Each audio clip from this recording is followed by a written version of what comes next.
तो सर माजी में अभी ये जो महंगाई है वो 11% पे है और आपका शरह सूद जो है वो 20.5 है, लेकिन माजी में हमने देखा था कि शरह सूद जब महंगाई 9% थी तो शरह सूद 12% था।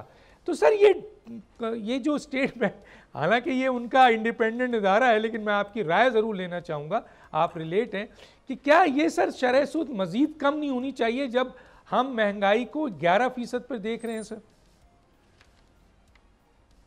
देखिए, मैं आपके साथ एग्री इस हद तक ज़रूर करूँगा कि देखिए we should keep real interest rates in the positive territory. I think वो बिल्कुल हमें करना चाहिए।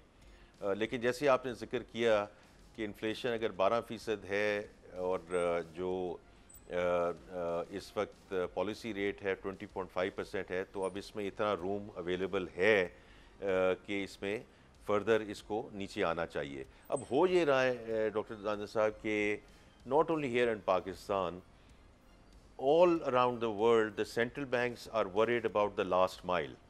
जैसे आपने देखा होगा फेडरल रिजर्व का भी ये हम सुनने में आ रहा था कि वो अपनी ये पॉलिसी रेट को नीचे लेकर आएंगे, इसी तरह बैंक ऑफ इंग्लैंड का भी था।